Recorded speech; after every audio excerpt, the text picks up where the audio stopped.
Michigan Highway 10. Yeah! Alright, M10 is a freeway that travels in downtown Detroit, emerges from it, and continues on to Southfield. The freeway is known as the John C. Lodge Freeway.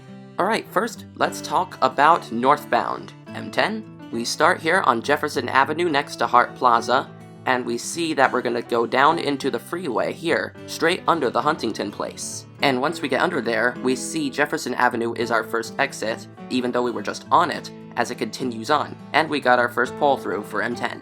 I particularly like this part of the freeway because we get a lot of tunnels, short ones, but they're still tunnels. This is the 4th Street Bridge, but the reason why it's so wide is because there's a park sitting right on top of it. We're also seeing that in 3/4 of a mile, we're meeting I-75.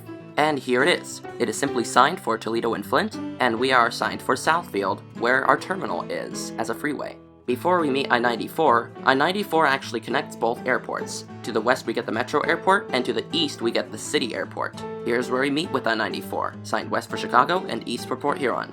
Simple. Here's a look at the beautiful Fisher Building, located in the new center of Detroit. Just like on I-696, we get mileage signs showing the next exits. On our first instance, we got Claremont Avenue, then Hamilton and Chicago, and then Webb Avenue. Here's the next one. Yep, we're doing it California style again. On the bottom line, we actually get M8. On the previous video, we talked about how M8 was only signed as the Davison Freeway. Well, here it is again. Also on the previous video, I talked about how we're now signed north for Lansing. But the thing is, actually, we'd never even touched Southfield yet, so what the heck? I'll just show you one more mileage sign. Livernois Avenue, Wyoming Avenue, and McNichols Road. At 8 Mile Road, we enter Oakland County, as well as we finally enter Southfield. This here is the terminal of M39, or the Southfield Freeway. We'll get to that later in the southbound part. And as I promised in the I-696 video, we're now getting a better view of the Southfield Town Center.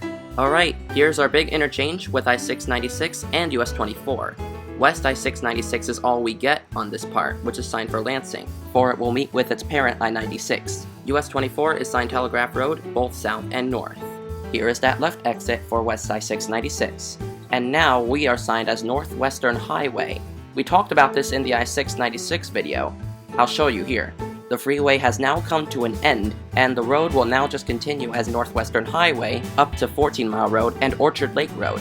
Okay, now let's go back and talk about southbound M10. This is where the freeway starts, going off of the Northwestern Highway straight into the freeway. You do get one last chance to turn back onto North M10 if you don't want to use the freeway. We get both exits for US 24 Telegraph Road, north and south again, but this time we only get I-696 east for Port Huron. It is logical that we get west heading north and east heading south because M10 also travels east-west slightly. Here's that left exit for east I-696 to Port Huron, and we're now signed south for Detroit. This is where we meet M39, the Southfield Freeway, which will be coming in a later video. It goes to the cities of Southfield, Detroit, Dearborn, and Allen Park. Speaking of Detroit, we've now finally re-entered it, along with Wayne County. And at this point, we would be signed for downtown.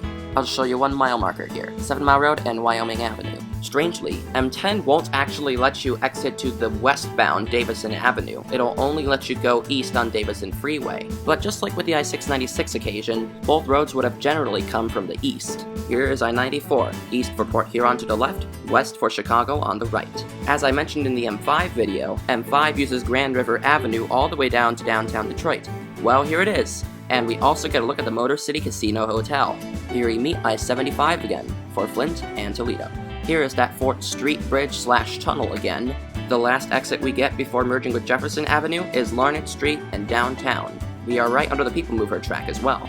The freeway is ending and there's a signal ahead right after the Huntington Place tunnel. And we're back in downtown Detroit. People Mover track, many buildings, the Renaissance Center, all you can enjoy as a Michigander. And that's it for M10.